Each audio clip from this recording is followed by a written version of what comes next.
My wife, Audrey, has been amazing to me. Tall, 180 centimeters tall, slender, with brown blonde hair. I like tall, slender women, and she was perfect. Breasts of the first size, thin waist, narrow hips, and buttocks so large that you could crack walnuts. When we first met and she looked at me, her eyes lit up like a child seeing all the presents under the Christmas tree for the first time on Christmas morning. My height is 188 centimeters. I was on the swim team in school, so I had a swimmer's body. All our friends always joke. They knew what we thought about each other because we smiled so much. And sex. It was fantastic. For the first 2 years, we met to have sex. Any communication after that was purely an accident. It was amazing. Then Audrey made her mistake. Her bug was Brad, the basketball team's center forward. Brad is 210 centimeters tall. Hell, everyone I knew messaged me that night, telling me to look at Instagram photos or sending me photos from the party. Audrey was hanging on this guy, and later photos appeared of Brad and Audrey kissing. Finally, a friend at the party sent me a video of Bradley pulling her by the hand into his room with a big smile on his face. I was furious. The next day around noon, I went to her apartment, and she was still sleeping in her room. When she woke up, I showed her the pictures, and she told me what happened. At least she was honest. She went there with friends. She met up with Brad, whom she had briefly known before, and they began spending time together. It got dark, and she didn't notice how much she drank. Brad invited her into his room to show her his trophies. The next thing she knew, they were kissing. She said she doesn't even remember them having sex. She told me she was drunk and made a stupid mistake. She loved only me and was terribly sorry for her mistake, and that it would not happen again. She said she was ready to do whatever I wanted if only I would forgive her. She said she loved me and wanted to spend the rest of her life with me. All of her friends and most of my buddies told me that it was a one-time mistake on her part and that I should have taken her back. Most of my buddies who said this also claimed that she was the sexiest girl I could ever have and that I would never find another one like her. I remained angry with her for almost 2 weeks before I forgave her and took advantage of the all-inclusive offer. She constantly told me how sorry she was, and by the time I forgave her, I was already going crazy. But I told Audrey that if it happens again, we're done, that she was lucky to get this one chance. Looking back many years later, almost all of those guys who told me to forgive her because she was so hot are in lousy relationships because they choose women for all the wrong reasons. Every single guy who told me to leave her is happily married, not one of them got divorced. There seems to be something about prioritizing fidelity over sexuality. I didn't know then. Except for that one mistake, Audrey seemed perfect. I got a job as a programmer. Audrey got a job as an administrator in a large company. She had to commute 45 minutes each way to work. I worked from home most of the time. We got married at the end of the year and had our first child, Matt, the following year. The following year, our daughter Marcy was born. Life was good. My career was taking off. At some point, Audrey decided that she wanted to earn more money and started selling real estate. With her natural height and beauty, she began to specialize in more expensive homes. Audrey's income also increased. Then Audrey's work hours began to increase, including weekend work, and our sex life decreased. To say that I am a person who believes but tests would be an understatement. I haven't forgotten what happened.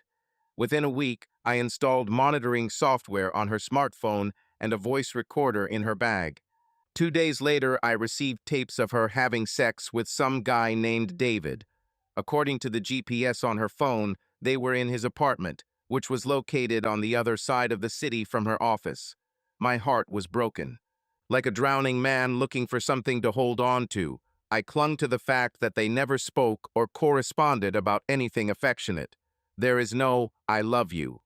There is no, "You are the best." There is no, "I missed this." I felt like I still had a chance to do something to get her back for my sake and the kids' sake.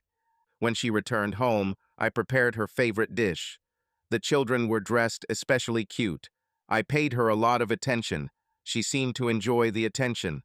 I told her how much I loved her and that we needed to spend more time together and as a family. She agreed. I was happy. I had a chance. I was on my way to victory. I started sending her pictures of the kids whenever I could. When I saw her messaging David, I would text her, "I love you and miss you." I was delighted when she told David that she couldn't come to his apartment on Wednesday. On Friday night, I asked my brother and his wife to babysit the kids. I took Audrey to a five-star restaurant where we ate and danced. That night, we were trying to break our record for the most sex in one evening. We couldn't, but it was fun to try.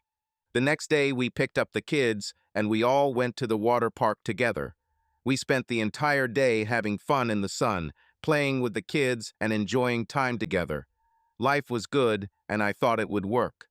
Audrey's text to David on Wednesday morning completely broke my heart. "Looking forward to seeing you. I missed you." My wife was a liar. Everything I believed about her was a lie. I wasn't going to listen to her excuses. I wasn't going to let her lying mouth convince me which parts of our lives were real. I wasn't going to listen to her tell me she was broken and she needed my help to fix it. As far as I was concerned, Audrey abandoned me and the children. She just hasn't given up her dating rights yet. I saw David. I turned on the camera on her phone using the monitoring program, and when she took out her phone to turn off the sound, I saw David's face for a moment. I recognized him as one of Audrey's colleagues. I met him when I visited her office one day. The first impression was that he was an idiot. Now there was no doubt about it. After I decided not to go to jail for assault, I decided the best course of action would be to remove Audrey from the lives of the children and me. She lied to the children and to me every day, the people she supposedly loved the most in her life. I would exploit every weakness in her double life. I would try to take as many assets out of the marriage as possible. As the primary parent, I would try to get primary custody of the children. I would also show the children and our relatives how Audrey chooses her lover instead of us, so that they would not be drawn into her insidious lies. And I was going to make the revenge permanent and as ugly as possible. The following week, there was a concert by Marcy's group. I mentioned this to Audrey when I realized she wasn't really paying attention, which had become common, but Marcy was. The day before Marcy's talk, I used the monitoring program on Audrey's phone to move a reminder on her calendar to the day after the event. When I got to school, I checked Audrey's phone to make sure she was at her lover's apartment, and then used monitoring software to make sure her phone was on silent. I left her a message on her phone and asked where she was. An hour later, I left her a message reminding her that she would be late. She called me in a panic towards the end of the band's concert and asked if Marcy had played yet. I asked her where she was, but she ignored it and she asked about Marcy again. I lied and told her that she just missed her and that we would see her at home. Marcy was upset on the way home because her mom wasn't there.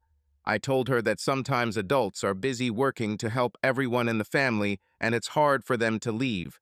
Marcy seemed to accept the answer along with Matt, but they were both gloomy on the way home. Audrey's lateness and appearance towards the end of family events was becoming the norm.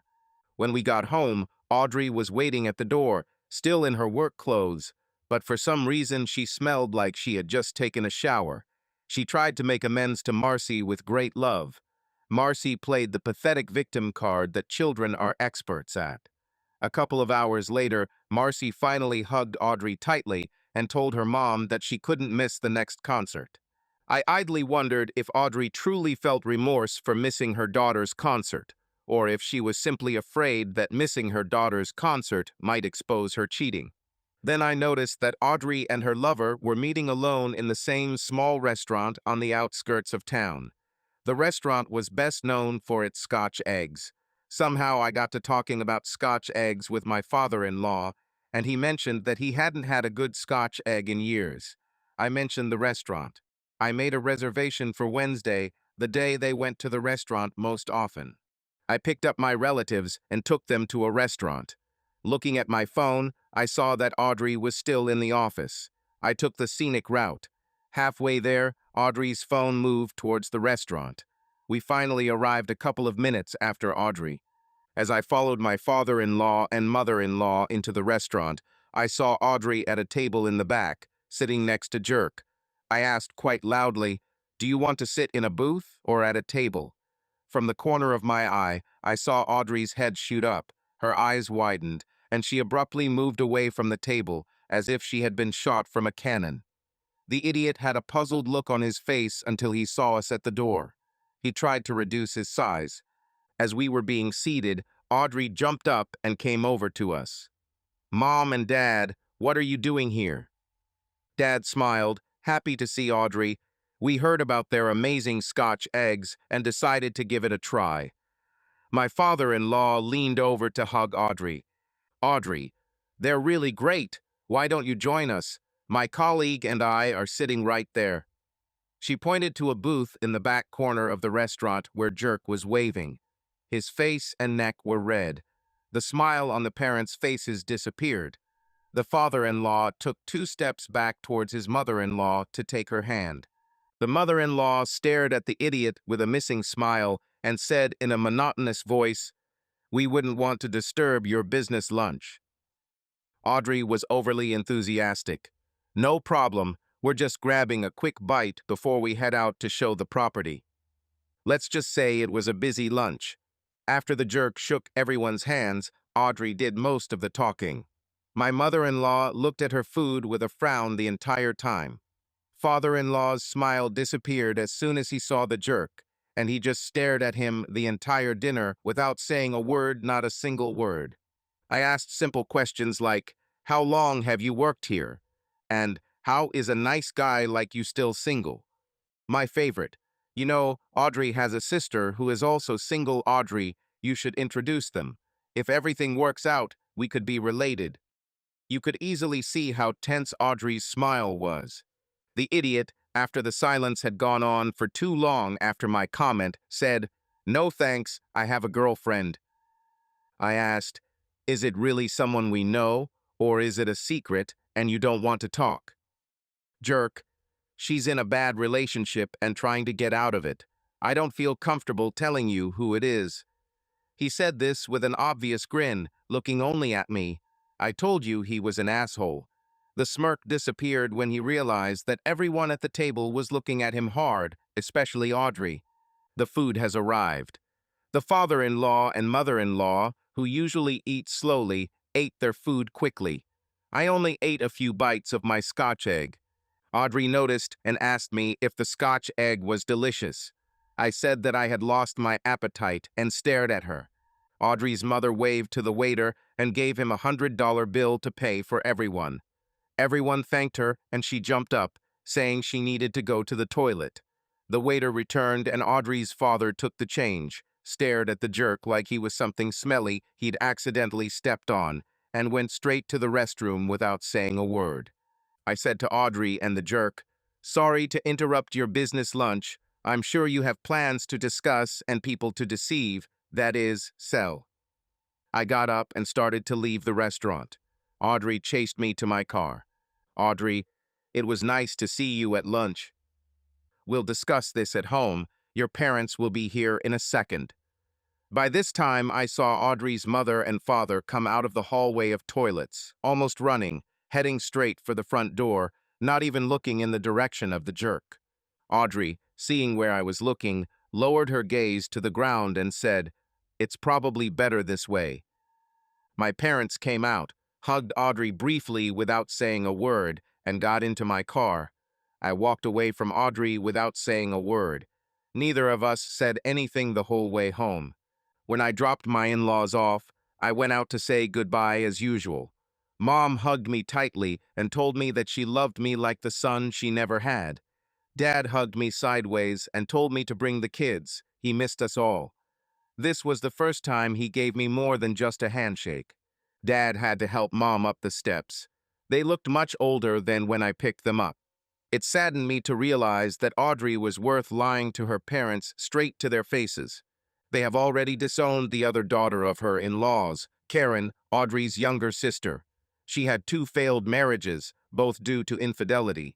Both times she lied to her parents about the reason for the divorce. Karen lied to her parents that she thought her second husband, who was actually a nice guy, was abusive and that he was cheating on her. It ended when a friend sent the in-laws a video of Karen kissing a married man in a restaurant booth similar to the one Audrey and her lover were in. Audrey's parents knew the married man's parents because they were all in diapers. Audrey's mom and the married man's mom were best friends throughout their lives. They were closer than sisters. A married man divorced, leaving behind a wife and 3 children. He ended up moving across the country. The father-in-law's friends left the church they had been members of all their lives to get away from their in-laws. The in-law's friend never spoke to them again. Although Karen lived in the same city, Karen's parents have not spoken to her since. Audrey mentioned Karen several times, but her parents immediately interrupted her and reminded her never to mention her name again. Karen once tried to sneak into her son-in-law's church during a Sunday sermon. Upon learning that Karen was present, Karen's father stood up and interrupted the pastor in the middle of his sermon, apologizing for the fact that he and his wife had to leave immediately. They both walked out the door closest to Karen without even acknowledging her existence. Everyone else acknowledged Karen's existence, glaring at her with hatred as her parents walked away. Audrey returned home that evening with a wonderful story about how a dinner meeting with her lover secured a big deal for both of them. Audrey, it is inappropriate to go to dinner alone with an unmarried man. I don't want you anywhere near him anymore, and I definitely don't want you to ever go out to dinner with him again, even with a group. Honey, I'm sorry about that. If it bothers you, I won't go to lunch with him anymore. Don't worry about him. We made a great deal. I told Audrey that I would sleep in the guest room until she properly apologized to me and her parents. I said, "Your parents were upset. Remember when your sister got caught cheating?" Audrey was clearly alarmed when I reminded her of her sister, but she told me I was making a mountain out of a mountain. On the plus side, I now had an excuse not to have sex with her. Then, I installed a switch in my wife's car and in her lover's car. I installed it in the asshole's car while he was having sex with my wife in his apartment. While I was at it, I also failed the transmission sensor. This will cause the check engine light to come on and keep mechanics guessing. We had a parents' divide and conquer day. Matt had to go to a football game and Marcy had to go to a band competition. And as it happened, Audrey decided to spend time with her lover that afternoon. That's what I heard live on her phone while I was watching Matt's football game. I turned off Audrey's machine. Knock, knock, knock. What happened, dear? Came back so quickly. My car won't start. Let's watch. In 15 minutes. I don't know what's wrong. The battery is charged. The headlights work. It just won't start. Do you want me to give you a ride home? No, you idiot. After the debacle at the restaurant, if my husband sees you dropping me off at the house, it will be a big problem. Call for a tow truck. I have to pick up Mary and take her to the banjo competition across town. Why not let her husband drive her? He's with Matt at his football game. We already planned for me to take Marcy. You can take my car. Again, debacle in a restaurant. Oh, yes. Okay, take me to the rental car, and I'll call a tow truck to come pick up my car. Make sure you meet the tow truck driver when he arrives and pay him $50 to provide the address of our business where the car was found. Audrey's phone rang. Damn. Hello, dear. Me. Have you picked up Marcy yet? I'm having problems with my car. I think it's the battery. Do you want me to come to your office and help you start your car? No, I mean, it's okay. I already called a tow truck, and I'm going to rent a car nearby so Marcy won't be late. Okay, call if you need help. I hung up. Come on now, you're taking me to the Avis rental place near our work. But budget is just a stone's throw away. Damn, I can't have a rental car bill from a place that has nothing to do with my job and is right next to your apartment. Oh yes, Justice. However, Audrey was late to pick up Marcy. Luckily, Marcy called me in a panic, so I asked one of the other dads I was friends with to take Matt home afterward. After he agreed, I was able to pick Marcy up for the competition with just a little time. When Marcy and I got home, Matt was already in his room and Audrey was waiting to apologize to Marcy. Again, still in work clothes, but smelling like she just took a shower. Marcy, I'm so sorry. I had car trouble and couldn't pick you up. I rented a car, but by then Daddy had already picked you up. It's okay, Mom. I just made it to the competition thanks to Dad. This is the second time you've missed my performances. I hope the work is worth it. Marcy went to her room. Audrey, turning to me, it's not my fault. I had problems with the car. I called your work after lunch, and they told me you had already left. You had over 2 hours to pick up Marcy. What happened? Audrey froze and stopped breathing for 3 full seconds. Then she came to her senses and said, I was doing some things and thought I had enough time to do them. I didn't know my car would break down. I looked into Audrey's eyes for a few seconds, watching her become slightly nervous. When she realized what she was doing, she froze and stared back at me. What business have you been doing? You never mentioned it to me. I looked at her intently. Nothing. Just some things. Some things that needed to be done. I said, well, I hope that little thing you had to do was more important than your daughter's love, because you're on very thin ice after that stunt. Then I went up to the bedroom, to the guest room, where I slept alone. Well, at least I was able to answer the question I asked myself in passing. Audrey didn't care about missing our kids' activities. The jerk was all she cared about. All she cared about was not getting caught. If she really cared, she would have canceled her appointment for that day. Instead, she used the kids' event as an excuse to leave work early so she could spend more time with Jerkass. Next time, it will be very painful. The mechanics couldn't find any problems with Audrey's car. Marcy was pushing Audrey's buttons when she found out about the car. Mom, you said you were taking me and my friends to the mall this Saturday. Can you tell me now if you don't want to drive us? We don't want to be stuck at the mall until you won't have problems with your car again. Matt heard this from the other room and laughed loudly, shouting, Nice joke, Marcy. The children seemed to feel unappreciated by their mother.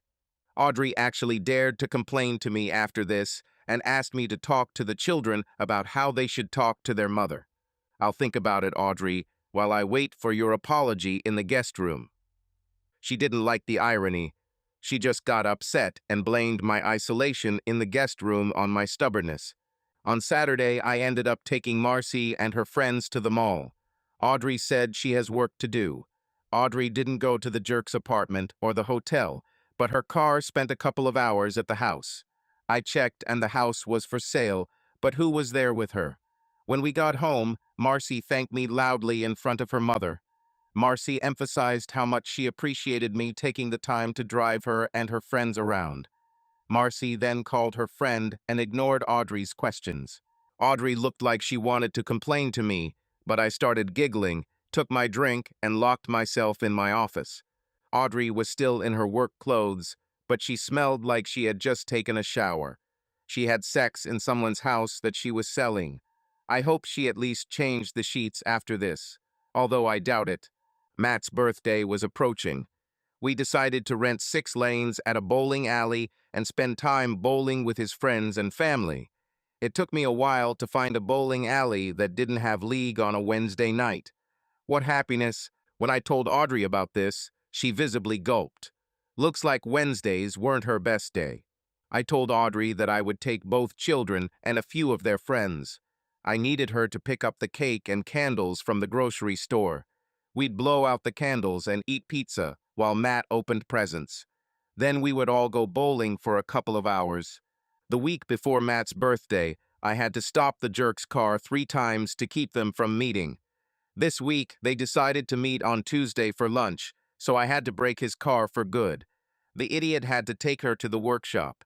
They never found anything wrong, and he got his car back that evening.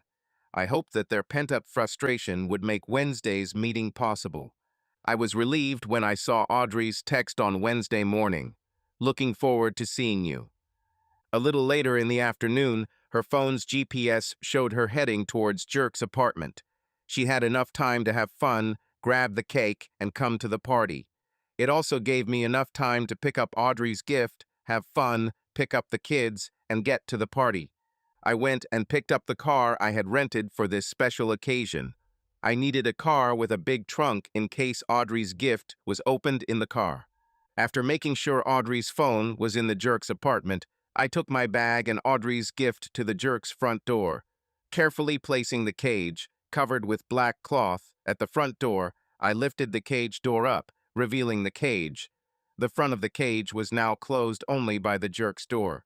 Then I took my newly purchased door ram, made 3 test swings, and then slammed it into the door with a strong blow. I took a stun gun out of my pocket and briefly activated it on the metal cage. A very angry skunk jumped into the room.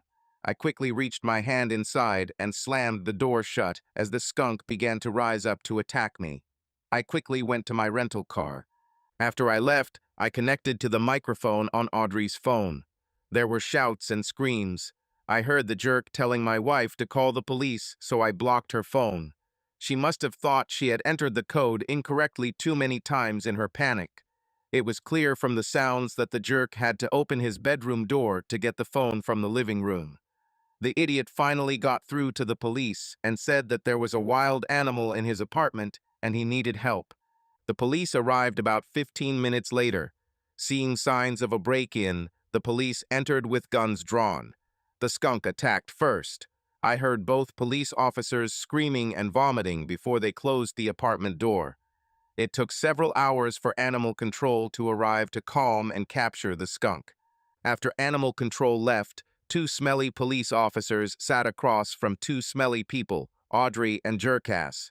2 more police officers arrived to help, but when they smelled the smell in the apartment, they quickly left.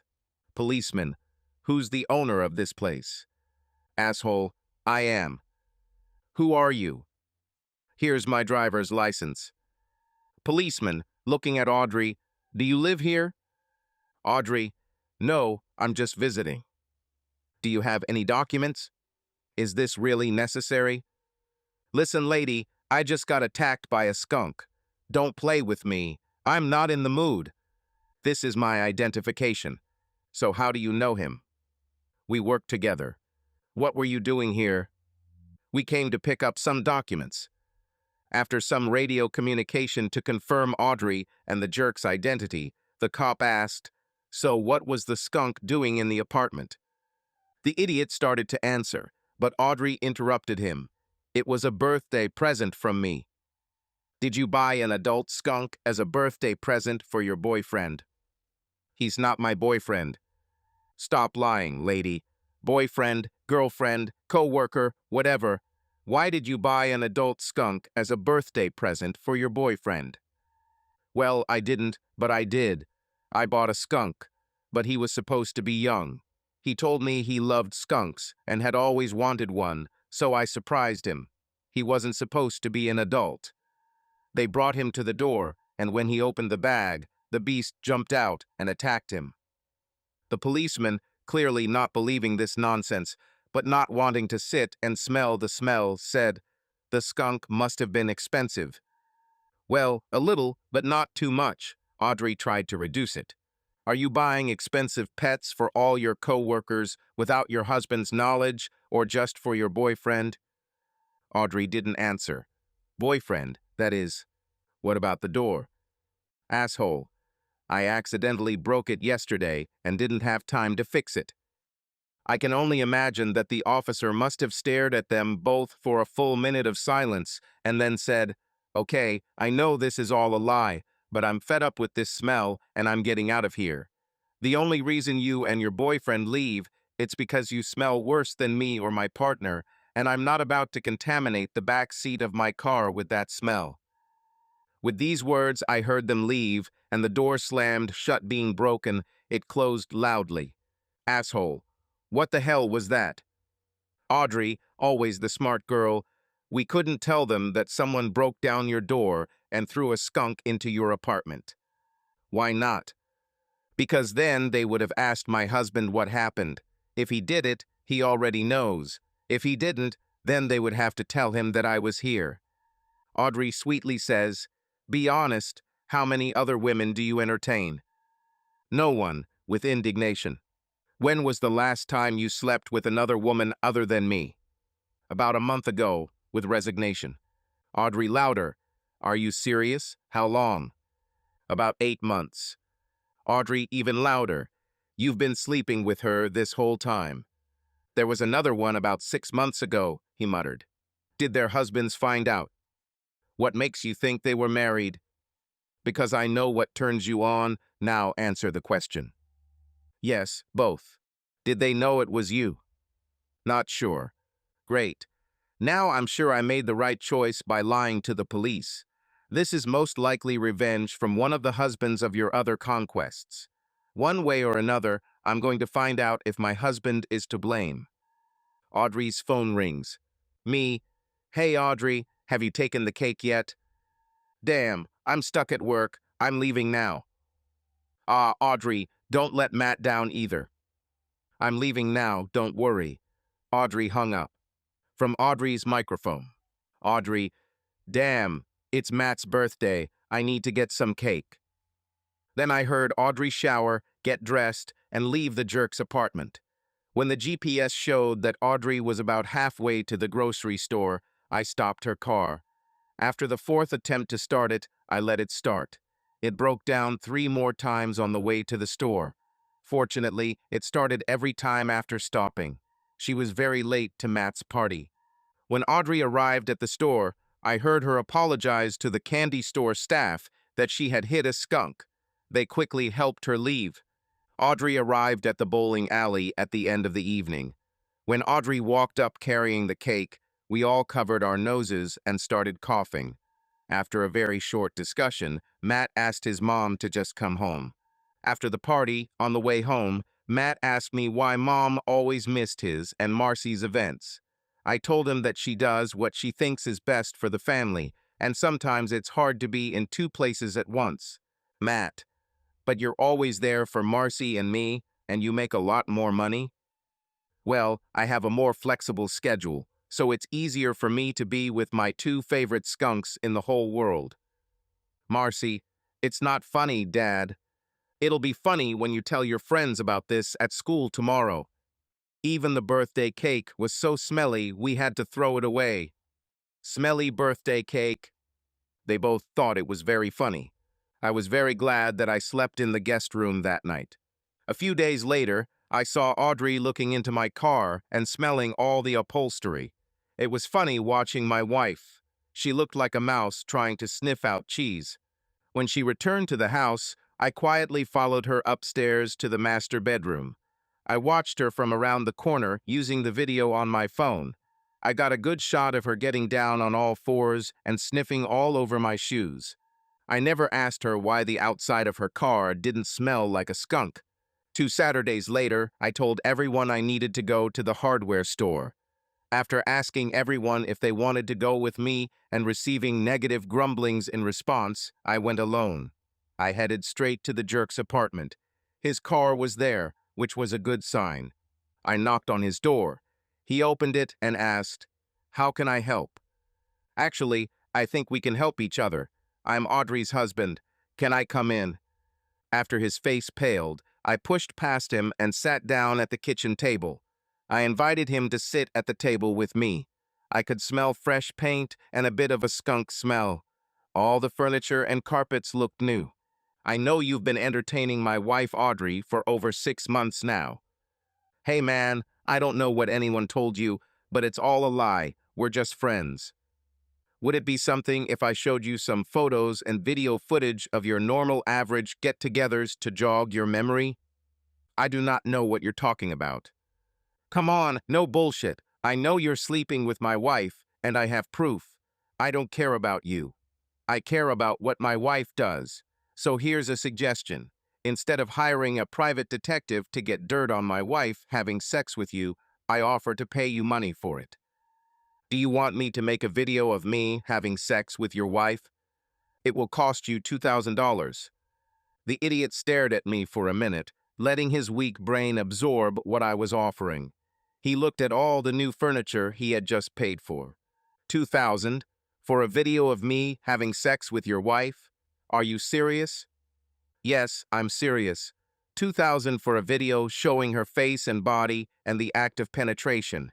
I will also need a written consent from you that you took this video and allowed me to use it. If you already have so much evidence, why do you need a video? I need more leverage to get a divorce. Dude, that would be really cruel of me. Oh, you mean how she betrays me and her children? After a short pause, he whispered, yes, like that. 2,000, and I won't tell the other two husbands who entertained their wives recently. To sweeten the deal, I'll even pay for a spa day for two in another city. You can entertain her all day at a hotel spa resort on Saturday. The idiot looked at me silently and carefully. Dude, you're really cruel. Make 3,000 and we have a deal. Great, don't mention this to Audrey, of course. I will arrange and pay for the spa and hotel in your name. It will be for next Saturday. The Monday evening after that, I will call you to set up an appointment to receive the video. I will pay you in cash. All clear? Yes. Okay. Make sure her face is clearly visible in the footage. I'll send you the consent form later today. You'll get a call from me the Monday after. I then left his apartment and continued my shopping at the building materials store. Wednesday evening. Audrey, honey, I forgot to tell you that I have a conference this Saturday in a couple of cities from here. Will that be a problem? No, it looks like it's going to be a relaxing weekend. Have fun at your conference. On Monday night, I called the jerk and told him I would pick him up at his apartment. He asked why, and I mentioned that I didn't want to be in any videos. I took him away and told him not to say a word. I drove it down the highway to a rarely used rest stop. I made him come out and checked him with a metal detector. Once he was clean, I let him back into the car. Do you have what I need? Yes, here it is, and he handed me the flash drive. I took my laptop out of the back seat and inserted the flash drive. I said to the jerk, great, this is exactly what I was looking for. Do you have a consent form? The idiot took an envelope out of his pocket and handed it to me. I opened the envelope and checked that the date and signature were correct. I took a photo of it and sent it to myself.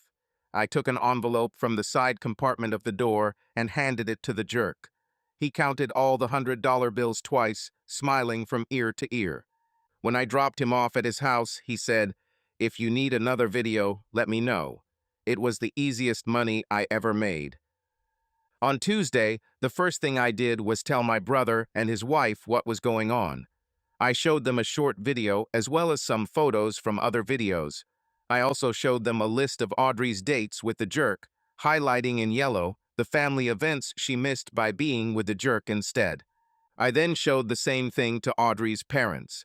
I edited the photos heavily. I didn't want Audrey's parents to be shocked by the image I showed them, but I also didn't want Audrey to get away with lying to her parents. I showed the same to my parents. I also asked everyone to ignore Audrey until I said it was okay to start communicating. On Wednesday, while their mother was with Jerk, I sat down with the kids and explained to them what was going on. Mom is infatuated with another man, and I'm not sure if she still loves me. After the shock, they asked if we would get a divorce. I told them that we would discuss this with their mother when she returned home from her boyfriend's house today. They both shouted together, "Is she there now?" I said yes and showed them the GPS tracker in their mother's car outside her boyfriend's apartment. Marcy stated the obvious. Is this why Mom always misses time with me and Matt? I showed them their mom's dated list of appointments, with missed family events highlighted. I wanted them to know exactly how unimportant they were to their mother. I also showed them a time-lapse tracker showing Audrey's whereabouts on the day of Marcy's missed concert and Matt's missed birthday. The tears started when they saw what time Audrey left the office on Matt's birthday. They openly cried when they saw what time their mother left her lover's apartment in order to be in time for Matt's birthday. Damn, that skunk. I told them that the most important thing was that I loved them, that it was a problem between their mother and me, and we were going to do everything we could to remain a family. After half an hour of crying, hugging, and talking, we heard the front door open and Audrey walked into the house. Seeing everyone's expressions, she looked worried and asked, "What happened?" "Children, why don't you go to your rooms while Mom and I talk?" They both stood up and hugged me tightly, then gave their mother a very hostile look and went to their rooms. As soon as I heard the doors close, I asked Audrey to sit down. "What's happening?" "Audrey, I know you're having an affair." "Oh God, no, that's not true. I would never cheat on you. Why would you even say that?" I saw Audrey's eyes begin to fill with tears. "Audrey, if you're not going to tell me the truth, then this conversation is over. This must be some kind of mistake. Someone thought they saw something that wasn't true." "Okay, Audrey, we're done for today. Please spend the rest of the day thinking about what you are doing to this family. We'll discuss this again tomorrow. In the meantime, don't talk to me or the kids until we figure this out. We have to work this out between us." Then I got up from the table and went to my room, the guest room. Audrey followed me the whole way and told me I was wrong. When I closed the door in her face, she fell silent. Then I heard her trying to talk quietly through Marcy's door. "Marcy, what did Daddy tell you? It's all a mistake. Please open the door so we can talk." Marcy said nothing, but wrote to me and Matt. "Can you make her go away?" "I'll try, but she just told me I was wrong about her affair, so there's no point in having an honest conversation if she's going to lie." "Perhaps you are making a mistake. I have pictures of them naked in bed together." Oh, I opened the door and Audrey looked at me. "Please leave the children alone until we resolve this between us. You're making it harder for them than it needs to be." "But I want to know what you told them." "I told them the truth, that you have another man. Besides, this is between us until we sort it out. Now please leave the kids alone." Audrey sadly went to her bedroom. I heard her cry all night. The next day, Thursday, I was sitting at the kitchen table waiting for Audrey when she came home. The children were with friends. They didn't want to be around it. "Audrey, please sit down." Audrey sat down. "Have you thought about what you're doing with your family?" She nodded yes. "Are you ready to talk honestly with me about your affair?" She nodded again. "So what do you tell me?" "It's all a misunderstanding. Yes, I had a connection, but it was only an emotional connection. I had lunch with him several times, although you asked me not to go to lunch with him. But we worked together, and this is inevitable. I shared with him some of my feelings, but that's all. Believe me, dear, I love only you. If you think the best way to get out of this situation is to lie, then the conversation is over. I will talk to you on Saturday morning at 9:00. The children will be spending the night with my parents today and tomorrow. We will talk again on Saturday morning. Once again, please think about what you are doing to this family." I got up and went to my room. Audrey didn't say anything or follow me. I got up early Saturday morning and had breakfast with the kids at Audrey's parents' house. When I returned home, I parked my car in front of the house. When I entered the house, Audrey was sitting at the kitchen table. I said, "Are you ready to talk honestly with me about your affair?" Audrey nodded. "Did you tell my parents about this?" "Yes." "Have you told your parents, your brother and his wife about this?" "Yes." "How could you do this to me?" "Because I'm always proud of all your hard work. Look how much work you put into your relationship. All the lies to me, the children and our parents. The lies you told, looking straight into your eyes. I just had to lift that thin veil of trust behind which you are hiding. But that's not true at all. I kissed him a couple of times, that's all. And now you've turned our parents and children against me. Since you still refuse to be honest with me, this conversation is over. The children will stay with their grandparents indefinitely. I will live in the guest room and work from our home office as usual. We will discuss this on Tuesday after you return from work. Once again, please think about what you are doing to this family." I got up, left the house, and drove away. That night, when I returned home from dinner with my parents and children, Audrey was sitting in the living room. "Audrey, we can talk." "Tuesday," I said and went to bed. I received several text messages from two of Audrey's friends asking me to forgive her. It was just an innocent mistake. I made a video call with them. I told them how many months Audrey had been having sex with another man. Then I showed them the evidence. They both quickly apologized and quickly hung up. I never heard anything more from them. I don't think Audrey either. On Tuesday evening, Audrey came home, and I left my home office to meet her at the kitchen table. She brought home pasta from our favorite Italian restaurant and prepared a plate for me on the table. Audrey looked exhausted and had bags under her eyes. The days when you wonder what lies to tell your friends and family so they don't find out what a terrible person you are takes their toll. With the voice of the victim, nobody talks to me. Lies have consequences. They think I'm a monster. In fact, Audrey, you showed everyone that there is a monster inside of you. They said you showed them a photo and video of me and my lover. Yes, I showed you. No one will show me this photo. Can I see her? My friend said you showed it to her via FaceTime. I love it when a plan comes true. Yes, if it helps this conversation. Just so you know, I didn't let other copies get out. I don't plan for our family to be ridiculed because of your behavior. I showed her the photo and video. I love you so much, can't we let this mistake be forgotten? How strong was your love for me that you had to be with someone else? I never loved him. Marriage is quite simple. Shared responsibilities, shared trust, and shared fun. I was 100% responsible, 100% trusted, and had 100% fun with you. But you left most of the financial responsibilities, most of the family responsibilities, all the burdens of trust on me while you partied around town. I stared at her for a minute. You stole my love by giving your love to someone else. How long have you known? 7 months. She spoke very quietly. 7 months? Why did you wait so long? At first I was hoping it was a one-time mistake, and you would be honest with me and admit your mistake. Because, as you always say, you love me. I'm sorry. How can I trust what you say now? Because I love you and I'm telling you the truth. Is this the same truth you told me during our last 3 meetings, where you denied that you had ever had an affair? After I sat in silence for a couple of minutes, I looked at Audrey and Audrey looked at her food. Audrey, what can I do to make things better? I took the envelope from my home office and placed it on the desk in front of Audrey. This is an agreement after marriage. Sign it and I'll think about taking you back.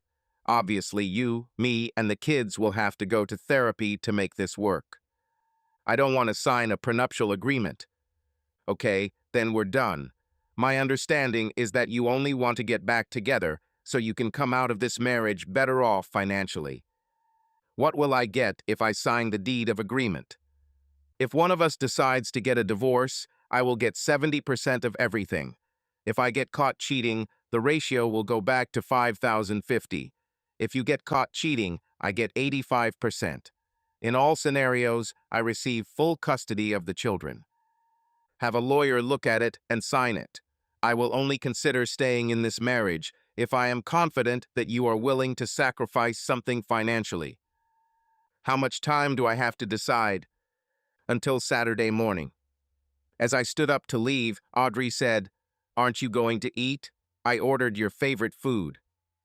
After everything you've done and all the lies you've told me, should I expect the arsenic sauce to be particularly fresh? She started crying a lot.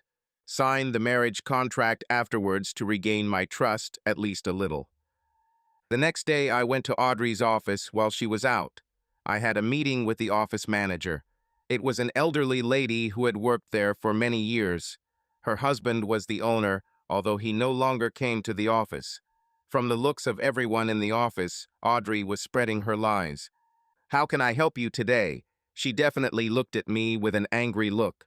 I think there's a misunderstanding that I'm the bad guy when it comes to my wife. Anyway, this seems to be a personal matter that has nothing to do with anything related to this office. Now, if that's all, I have a busy schedule and I ask you to leave the premises. If you refuse, I will have to call the police. It's really about this office because it's about my relationship with my wife and a certain person who works here that she has sex with. She definitely didn't like me cursing in front of her. Do you have any evidence to support these accusations? Of course, here's a photo of my wife with her coworker. I also have dozens of voice recordings of them admitting that they were supposed to show clients objects, but ended up having sex instead. I played short clips from the two most incriminating recordings. She was very unhappy. Can I assume that my wife will be fired immediately? Yes, along with her lover. Unfortunately, you cannot fire her lover. I had permission to record my wife's conversations, but not his. Since none of this can be shown in court, it was a lie. I do not want to be accused of libel, and I don't think you want either. Thanks for the info. She seemed noticeably relieved, almost even smiled. Can I leave a photo? No, I don't want this photo to be passed around out of curiosity to the detriment of my family. Audrey came home that evening in tears. She lost her job and received no references. She wanted to talk, but I only answered, Saturday, before going to my room and locking the door. On Saturday morning, Audrey was sitting at the kitchen table. Should you have fired me? When you found out that I knew about your affair, you should have quit immediately to avoid contact with your lover. I simply made the right decision for you since your moral compass is clearly broken. We could discuss this first. Sorry, I thought we had already established that we no longer discuss decisions in advance that could negatively impact our marriage or children. By the way, have you signed a postnuptial agreement? Yes, handing me the envelope. I examined it and made sure it was signed and dated. I sent an electronic copy to my lawyer and put the physical copy in a safe. Then I announced the new house rules. Good behavior on her part, and we'll all start getting counseling. I will also let everyone in the family know that we are trying to fix our marriage. I knew it wouldn't last. I didn't even schedule a consultation. For the next 30 days, my wife was the perfect housewife, loving and caring. She was even kind enough to install a small camera in my office so she could see what I was typing and what was on my screen. I caught her setting up a hidden camera in my office, which I only watched on my laptop in my car away from home. Saturday morning, I came down to the kitchen and Audrey was sitting at the table, drinking coffee, looking like the cat that ate the canary. We exchanged pleasantries. I took the coffee and sat down opposite her. Where are the children? I took them to my parents. Why? We haven't had sex in a month, and I was hoping I could make you change your mind this morning. 8 months, actually. 8 months, what? What do you mean 8 months? That's how long it's been since we had sex. It can't be that long, you're wrong. I understand how it might be hard for you to keep track of this considering how much you've cheated, but believe me, I'm the one who hasn't gotten it in 8 months. I'm not wrong. Audrey, well, we could change that. Audrey smiled and started to get up, but I waved for her to stay seated. Audrey, I still haven't forgotten what you did and what you said, and I definitely haven't been able to erase those images from my mind. It won't happen. Okay, then be stubborn. I tried to be nice. I did everything you asked, and you and the kids still treat me like a leper. I want you to start treating me with more respect. Starting from now, is this really how you want to handle this, Audrey? Yes, I don't like being blackmailed for this role at all with your dirty videos, and I have already done something about it. I deleted all your copies. You were wrong when you admitted that you have control over your copies. I even deleted your copies in the cloud storage and destroyed your little flash drive. I was watching you. You're so predictable. I'm tired of being an outcast in my own home, and I'll stay with my sister until you come to your senses and start treating me with more respect. You no longer have pictures to keep me in line. I found another job and will take care of myself. I will pick up the kids from school every day, and we will have dinner at my new place without you until you start to treat me better. Audrey stood up and walked towards the front door. To her surprise, her sister came out of the dining room, and they both left the house. For 2 months, Audrey worked on her parents and children. She claimed that I never had any records. She said the heavily edited photo was because I had photoshopped the heads of Audrey and her lover into the picture. She told the children and her parents that if I really had proof, then I should show it. Of course, Audrey deleted everything. The children didn't know who to believe. Audrey's parents wanted to believe Audrey. I even saw some doubts in my parents' eyes. It wasn't that they didn't trust me, but they were afraid that I was losing the children's trust. My brother and his wife were on my side 100%. Now I felt like an exile. I met with her lover to schedule another video session. This time I did my best. I got a hotel room on the beach in Florida. I bought 2 first-class tickets for Audrey and the idiot, and he offered him $5,000 for the video. I also told him that it should be recorded on the balcony of the hotel room. The idiot asked me to pay for an expensive restaurant to feed and treat her. I realized that he was extorting more money from me. I eavesdropped during dinner. They invited Karen. Audrey and Karen were very excited. I had to buy another first-class ticket for Karen.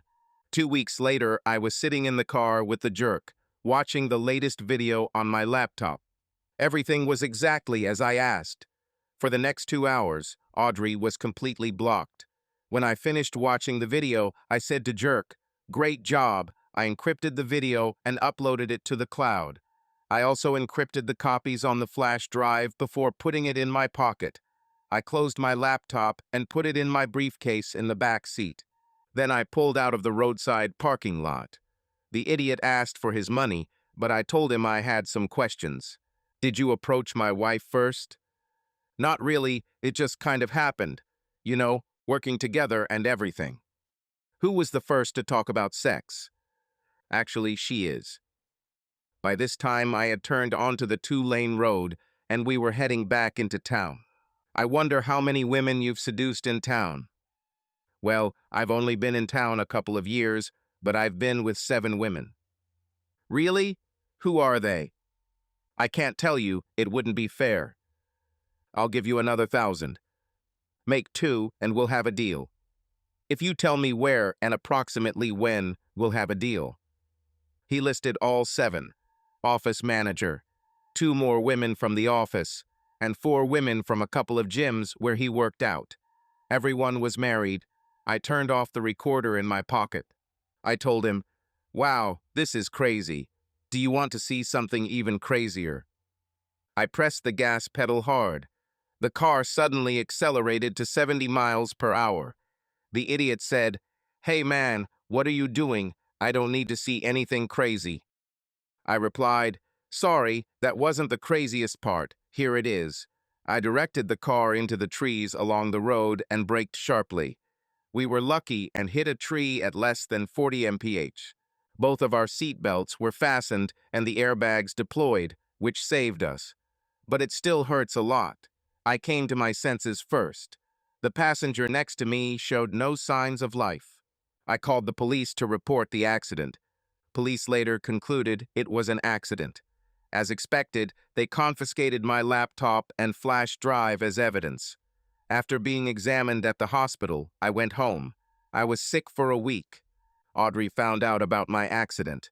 When she learned of Jerk's death the following week, she put 2 and 2 together. She called me trying to find out about his death. I pretended that I didn't know anything. Not so coincidentally, the next day the police came and asked me several questions about the connection between the deceased and my wife. I admitted that I knew about it, and that was the reason we were in the car together. I gave him money so he would never see my wife again, but the asshole broke his promise and asked for more money. That's when the accident happened. The police were playing with me, trying to put pressure on me, so I finally said, "Are you suggesting that I deliberately drove the car at high speed into a tree in the hope that he would be the only one to die?" After that, they left almost immediately. Yes, I had the opportunity and the motive. But I knew about their connection for a long time, and my fingerprints were not on the pencil. And who risks their life by crashing their car into a tree at high speed to kill someone else? How would you prove this in court? A few days later, Audrey called me and said that she wanted to meet with me to discuss our marriage. But after the death of the jerk, she wanted to do it on neutral territory. She also wanted her sister to accompany her because she felt unsafe being alone with me now. I asked her what she meant. She said that the house was out of question. She did not want this conversation to be recorded. She said we could meet at a random hotel she would choose. I told her that it was fine, but I would choose the number. She tried to argue that she was in danger and had to choose one or the other, but I told her that I also did not want this conversation to be recorded on her part. This way, neither party will know the final number until we are all logged in. I began to wonder what Audrey's real purpose was. She could just meet me at home like before. She definitely didn't want me to write down what was going to happen. We met the following Saturday afternoon. I followed Audrey and Karen in Audrey's car to a nice hotel across town. When we arrived and checked in, the hotel receptionist offered us room 216. I told the receptionist that I wanted a higher room overlooking the front of the hotel. I made the receptionist give several numbers and then chose one. Audrey and Karen were clearly disappointed. They'll probably have to pay again to get their recorders out of room 216. They'll have to forget about the bribe they paid the clerk. In the elevator, Karen stood next to me, put her arm around my waist, then pressed her breasts against my side and said, "No matter how this ends, I hope we can remain friends." I told her that this discussion should be between me and my wife, and that I preferred that she not interfere.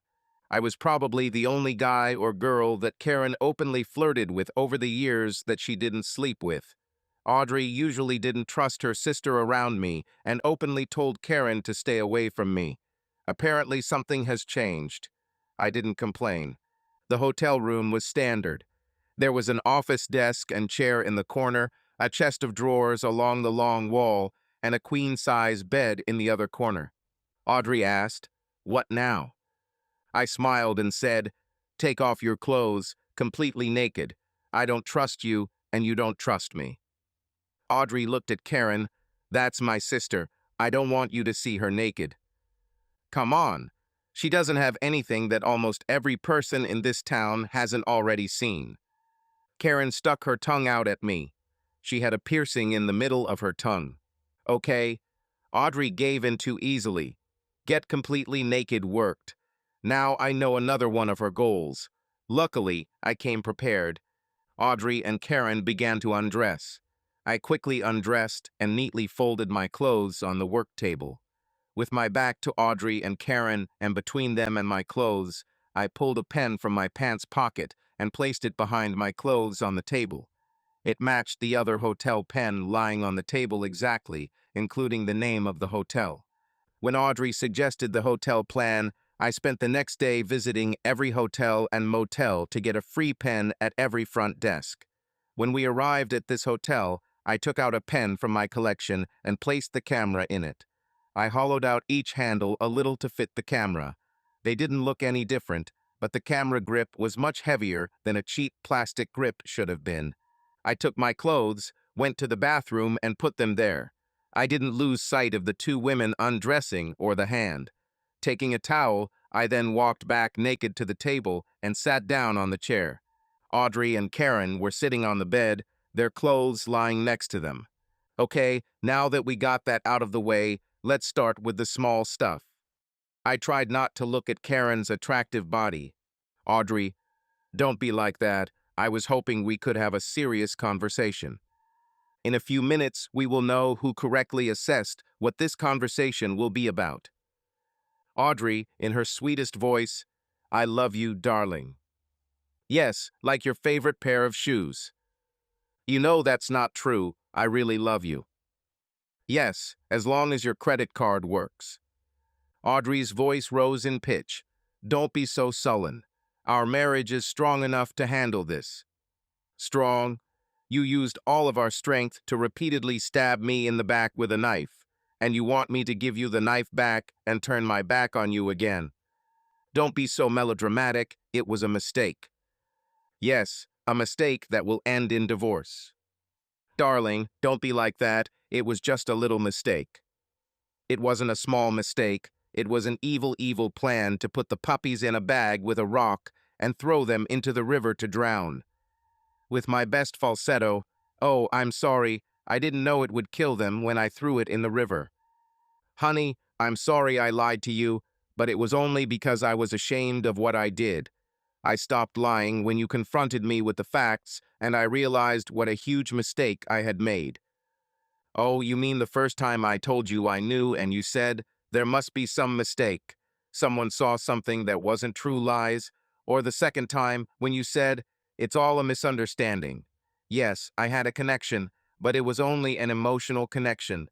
Or the third time you said, I only kissed him a couple of times. The time you told your two friends, and they called me to convince me to take you back because it was a one-time mistake.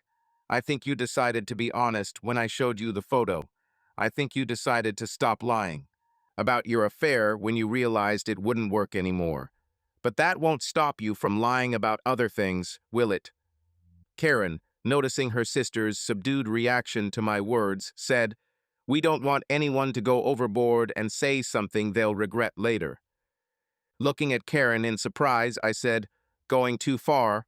Are you kidding me? I think you're underestimating the situation. I'm always surprised how much cheaters try to minimize the infidelity of others. How many boyfriends and husbands have you deceived, Karen? How many married men have you seduced?" Audrey, in a quiet voice, "But I'm so sorry for what I did to you." "Oh, you do feel guilty, so all should be forgiven. Unfortunately, I think you don't feel guilty enough. My job is to help you with this shortcoming." Audrey, in the voice of a pitiful child, "It's not that bad. Tell me, dear, what's the difference between what you are now and a conman? Do you know what a con artist is? Someone who gains the trust of someone and then uses that trust to deceive them." Back to my normal voice.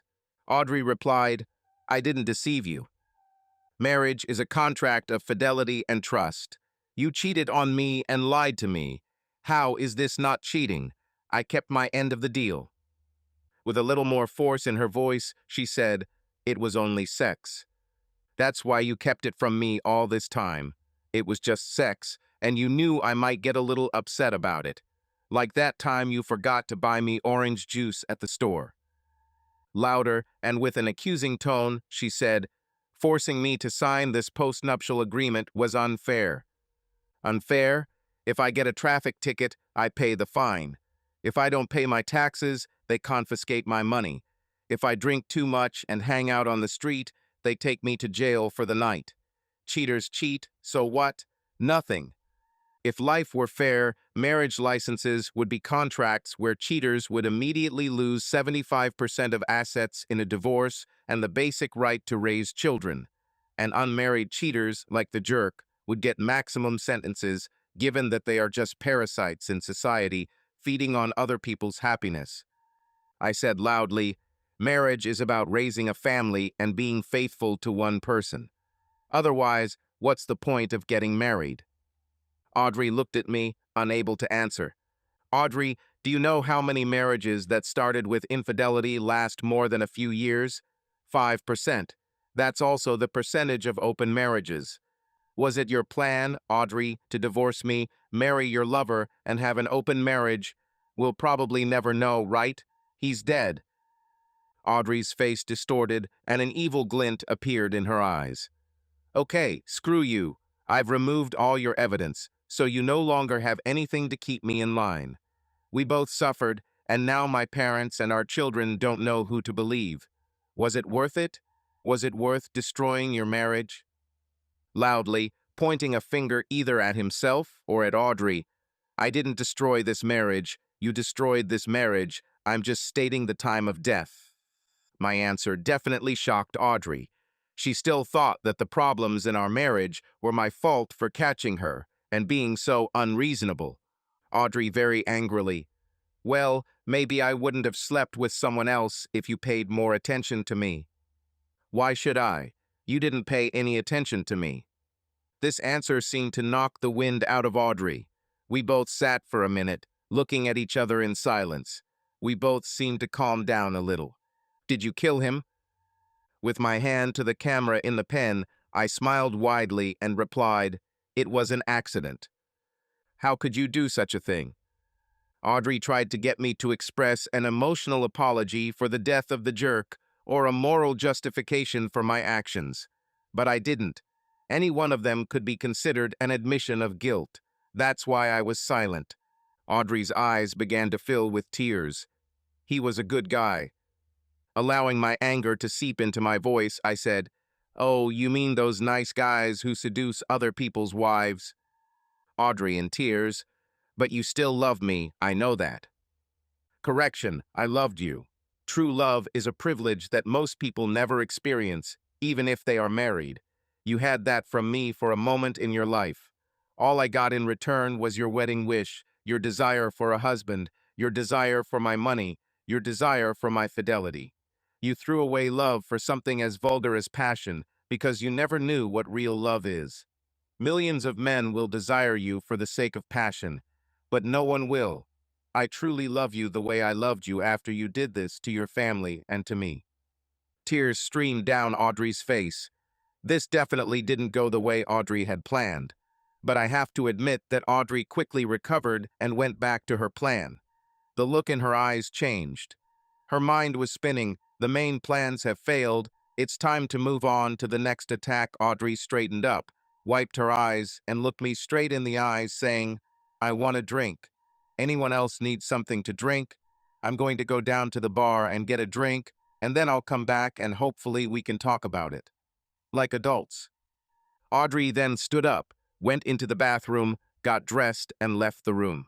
As soon as the room door slammed behind Audrey, Karen said, "You look delicious." Karen, now is definitely not the time. Karen climbed off the bed and stood between my legs. "Karen, I appreciate your offer, but your sister will be back soon. What she doesn't know won't hurt her." Now I just needed to get Karen to stop. I was arguing with myself in my mind when Karen suddenly hugged me and pulled me onto the bed. She screamed loudly, "Please stop." The door to the room burst open and Audrey ran in, holding the phone in front of her. "What are you doing to my sister?" "Karen, he attacked me. Make him stop." Audrey pushed me, gave me a big smile, and dropped the phone on the carpet. When she picked it up, I saw her press the end button for the video. She then made a few more clicks, which I assume was sending the video to the cloud. "Audrey, now you're in trouble. I took a video of you. Thank God I decided to go back to the room. I came just in time to save her." They both laughed at this, so I sat back in my chair, looking dejected. Audrey, waving her finger in my face, said, "This is how the divorce will work. First of all, there is no more postnuptial agreement. If you mention a postnuptial agreement, I'll send you to jail. I don't want to do that. You're only getting this chance for the sake of the kids. Secondly, I want 90% of everything, and you pay all the lawyer's fees. I get full custody of the children, 50% of the child support, and I want 20% of the child support for the rest of my life. What am I saying? Me, my sister, and this video will see you in court, and you will go to jail for assault. Got it?" Yes, I underestimated Audrey. This final plan was obviously her main goal. A very smart girl indeed. Karen quickly got dressed. "Come on, Audrey." 10 minutes ago, Audrey was crying over the love I had lost. Now she was leaving the room with her sister, both laughing at me. I watched from the window of the room until I saw them leave. Then I got dressed, took my pen, and left the hotel. The meeting went much better than I had hoped. The next day, Audrey was served with divorce papers. The postnuptial agreement had to be fully respected. When Audrey called and threatened me with her recording, I told her, "You didn't delete everything, and I didn't show you everything. You blame me, I'll be free the next day, and you'll end up in jail." Like I said, Audrey is a smart girl. At this time, there were too many unknowns to use her video from the hotel meeting. I knew she would wait and watch before showing her trump card. We both hired lawyers. I didn't make any concessions. I wanted everything that was stated in the postnuptial agreement to be followed. I provided my attorney with transcripts of all my records prior to the postnuptial agreement. My lawyer told Audrey's lawyer that due to unforeseen circumstances, we are restoring the records that Audrey deleted, and for now we only have transcripts. We circled a lot around lawyer negotiations. I didn't care. I planned for Audrey to pay for everything. Audrey also had an expensive lawyer. Apparently, she thought I would pay for everything. Eventually, the lawyers gave up and set a day in court. The questions were, is a postnuptial agreement applicable? Do I have any actual records? A few days before the trial, I had a special courier deliver registered letters to Audrey and Karen at Karen's home.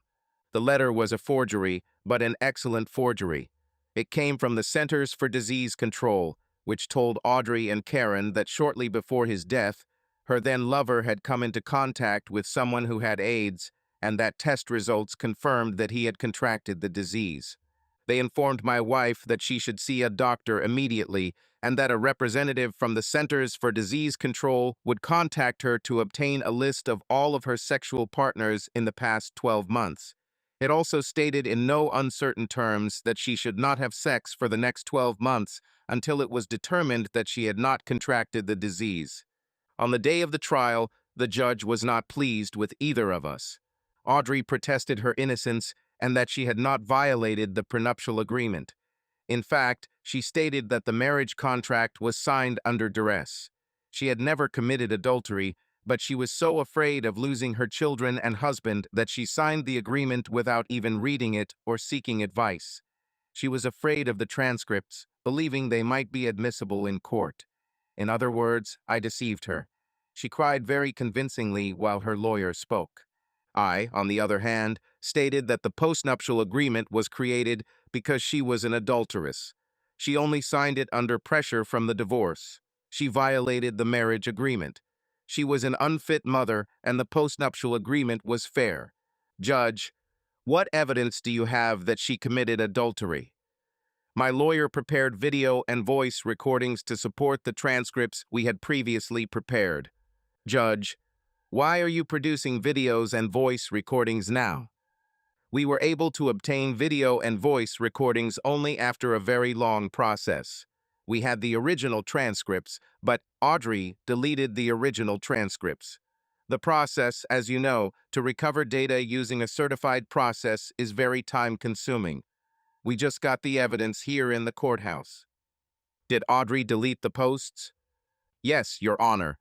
We also have a recording of her confessing to this. I convinced Audrey to delete my posts. I deliberately told Audrey I had strict control over the entire video. After she set up her little camera in my office, I updated the recording and saved it in several places, including on a flash drive from my desk. Audrey figured she now knew where I kept all my copies. After Audrey deleted my copies, I tried my best to make Audrey feel like she had deleted everything and I was helpless. Now it was bearing fruit. Judges don't like people who deliberately remove evidence. Audrey also lied to the judge that she had never cheated and that I had no proof. Not a good start for Audrey. I understand. The judge asked my wife's lawyer, do the transcripts match the records? Yes, Your Honor. You want to challenge the authenticity of the recordings. Audrey's lawyer looked at Audrey, who shook her head slightly. No, Your Honor.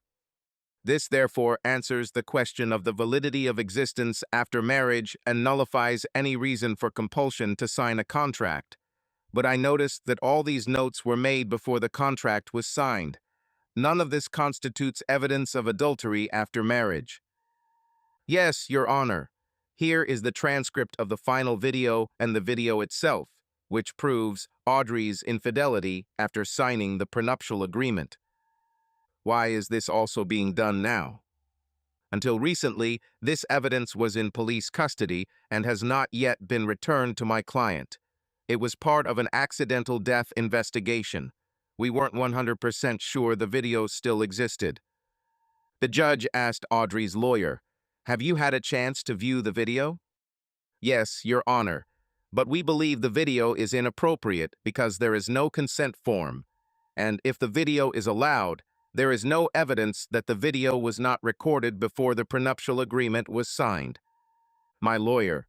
First, The video was filmed on a public balcony where there is no expectation of privacy, so a consent form is not required. Secondly, we can also prove the time and date of the event. Judge, how is that? It's simple. My client paid for the plane tickets for Audrey, Karen, and her lover, as well as the hotel room they used for their secret rendezvous. This got me a few looks. Judge, did you consent to your wife's affair? She never asked my permission. But no, I never agreed or condoned her illegal activities. Then how did you pay for their plane tickets and hotel room? Before the video, I ran into her lover and asked him how much money he would need to stop dating the mother of my children. I also pointed out that he might lose his job. He told me $2,000 tickets to Jamaica and a 3-night stay at a 5-star hotel. We agreed and I bought ticket vouchers and he kept his word and used the air show and hotel vouchers in Florida. The following week, after my wife was out of town for a conference that weekend. Judge, how do we know this is the right hotel? In the first photo, you can see the hotel sign in the background. How did you get this video? I paid for it. As soon as I found out about my wife's affairs, I asked him for proof. He was kind enough to provide me with visual evidence. Why did you collect this evidence? Divorce. Did your lover know why you were collecting this information? Yes, several months ago, I explained to him that I thought it would be easier and cheaper to get my testimony directly from him rather than from a private individual. Even though I ended up paying him to stop committing adultery with my wife, he called and said he wanted to sell me another video, and I paid him $500 for it. Audrey broke the post-nuptial agreement. If you need someone to testify based on the authenticity and date of the video, my wife's sister is sitting right there. I pointed at Karen, and everyone in the courtroom turned to look at Karen. Wow, I found something that Karen didn't seem to like. The judge reprimanded me for using obscene language, and I apologized.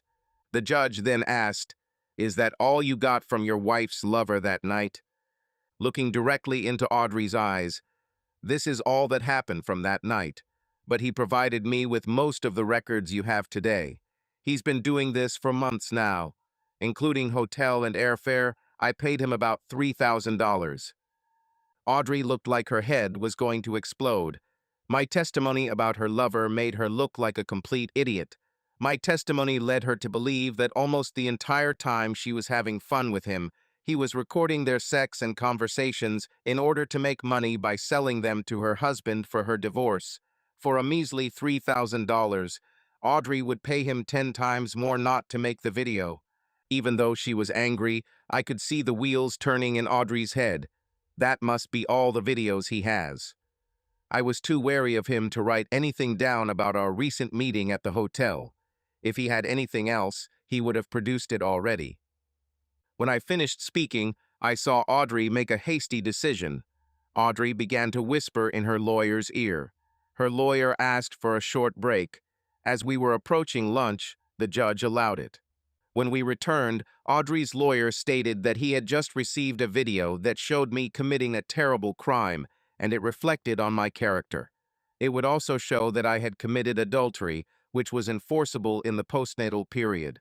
Both Audrey and Karen were willing to attest to the authenticity of the video.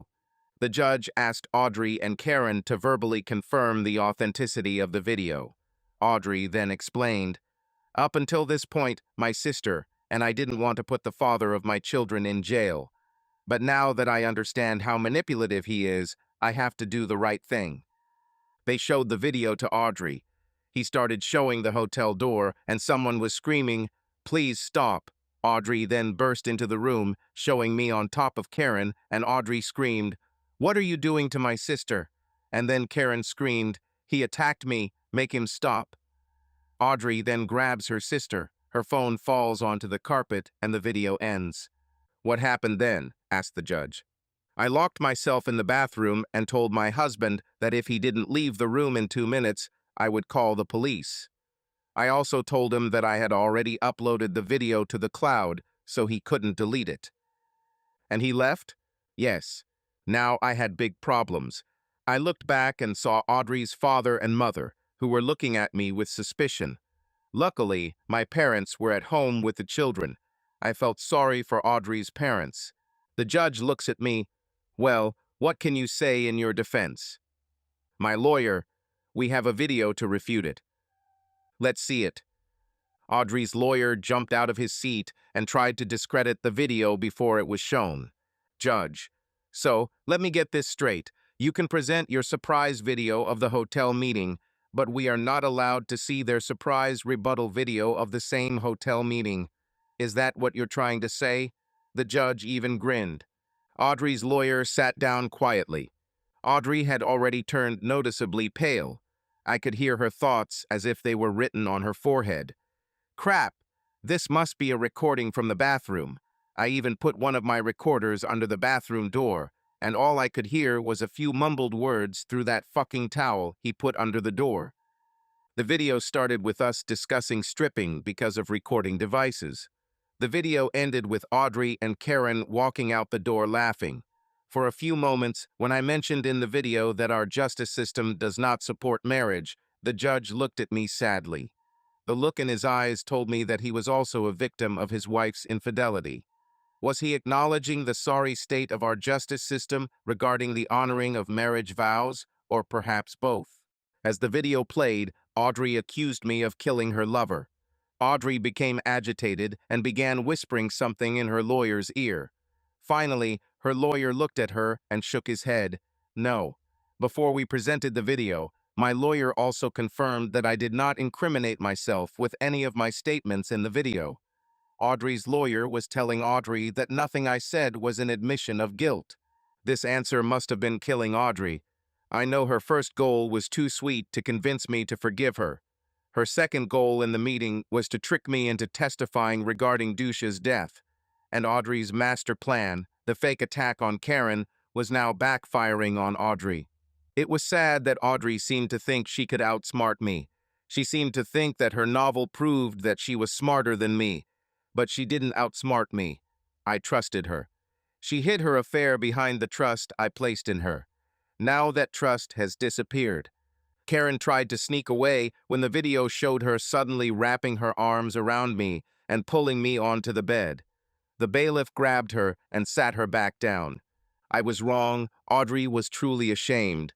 I know she heard her parents sign behind her. Relatives left the court before the video ended. They had heard and seen enough. Audrey would never get help from her parents again, and Audrey knew it. After the video was completed, the judge ruled that the marriage agreement would take effect as prescribed. My lawyer then told the judge that we had recently learned that Audrey had a secret bank account that she had not disclosed during the discovery process. The account had more than all our other assets combined. Audrey told me that she receives a check every 4 weeks. Instead, she received a paycheck every 2 weeks and deposited all other paychecks and most of her bonuses into her secret account for years. She also recently took all the equity out of our house with a second mortgage and put it in a hidden account, but I asked my lawyer not to tell the judge or Audrey about this. My lawyer just turned over my bank account balance to the judge. The last transfer looked like Audrey had transferred our mortgage funds to her secret account and was planning to run. This greedy mistake is officially the reason why the bank and lawyers discovered Audrey's secret account. The second mortgage transfer was actually my job. All this is done online through Audrey's login from her phone. I discovered Audrey's account the first day I installed the monitoring program. Hidden funds not disclosed during the divorce discovery process are regulated by a special law. The judge exercised his discretion as a matter of law to give me 100% of the asset, and she was required to pay 100% of all attorney's fees and court costs. Luckily for me, Audrey was greedy and transferred all the property in the house to her secret account. Now I won't have to pay her half the share in the house according to the judge's decision. The judge then sentenced Audrey and Karen to 90 days in jail for perjury. As a result, I received 95% of all property, 100% custody of the children, a house, 2 of the best cars out of 3, and alimony for several years. I still have my life, a successful career, and, most importantly, my children trust me. The 5% she received did not even cover half of the attorney and court fees. She received her clothes, car, and jewelry. Unfortunately for her, I sold all of her expensive jewelry within the first month after I found out about her affair. We were happily married when I sold them. They were in the safe, and I stopped taking Audrey with me anywhere. She had no reason to wear them, so she never noticed anything was missing. She also couldn't prove that I sold them. I objected that she had sold the jewelry and was trying to blame me. I bought my dream car with money from jewelry and money from my accident insurance. I had been saving money for jewelry for months to combine it with the car accident settlement I was hoping to receive. If I had not received compensation, it would have meant that I was driving too fast when I hit the tree, and the money would have been used to cover my funeral expenses. Audrey tried her best to stay close to the children. Given her reputation, good jobs were scarce, so she had to commute about an hour away through several towns. They never forgave their mother and were ashamed of being seen with her. Both Audrey and Karen could only find work as bar waitresses. I also sent a lover's last words to 6 husbands of 7 wives. From time to time, drunken messages from my ex-wife are left on my phone.